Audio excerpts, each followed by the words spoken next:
Салем достар, менің каналыма қош келдіңіздер. Бүгін сіздермен куриный чупа-чупс және де чикен дайындайтын боламыз. Үй жағдайында қалай жасалу жолын көрсететін болам. Тура кәдімгі KFC болып шығады. Ендеше видеоның соңына дейін менімен бірге болыңыздар. Бізге тауықтың қанаттары керек болады. Тырнақ бөлігін кесіп алып тастаймыз. Тырнақ бөлігі жағын басқа ыдысқа саламыз. Сол жақ бөлігінің сүйегінен етін ажыратамыз. Полный ажыратпаймыз, төменге қарай етін түсіретін боламыз.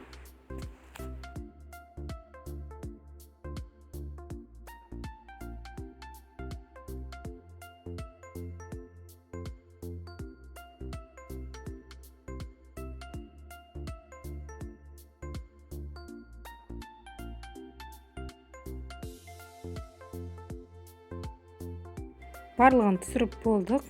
Енді маринадтайтын боламыз. Бізге тұз қосамыз, және де приправа тауыққа арналған, және де қызыл бұрыш, паприка қосамыз. Барлығын жақсылап араластырып, бетін пищевой пленкамен жауып, холодильникке кемінде 6 сағатқа мариновкаға қоятын боламыз. Біздің міне 6 сағатымыз өтті. Енді тауықтардың еттерін духовкада пісіріп аламыз 20 минуттай. Чупа-чупстарымызды тұрғызып қоятын боламыз. Қалай тұрғызасыз, солай пісетін болады. Сол себепті тұрғызғанда мұқият тұрғызыңыздар, қисайып кетпеу үшін.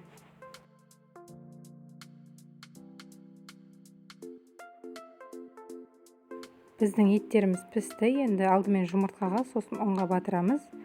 Сосын жұмыртқаға батырып, панировочный сухарикке батырамыз. Бұл біздегі корейский панировочный сухарик. Кәдімгі магазиндегі қарапайым сухариктер жарамайды. Сол себепті корейский панировочный сухарик алыңыздар. Барлығын тура осылай етіп жасап шығатын боламыз.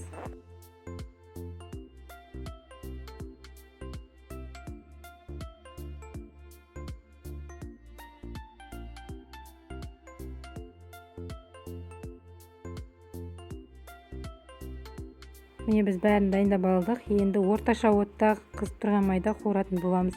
Біздің майымыз қатты қызып кетпеу керек. Менде мұнда қатты қызғандықтан қатты сап-сары болып кетті. Сол себепті мұқият қараңыздар майға.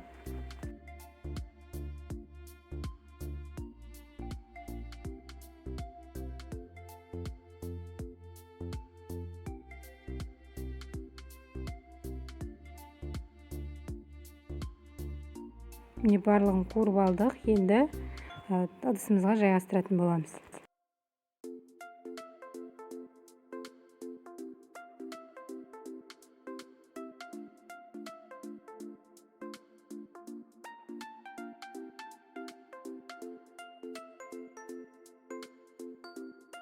Чупа-чупстарымыздың басына, сүйек бөлік жағына осындай фольга орап шығамыз барлығына.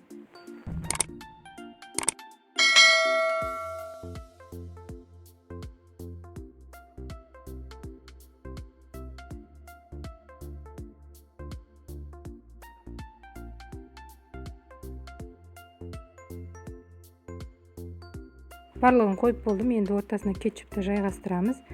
Міне достар, біздің чикеніміз және де куриный чупа-чупсымыз дайын болды. Столдың сәнін ашатын, әрі дәмді, жұмсақ, қытырлақ болып келеді. Міндетті түрде жасап көріңіздер.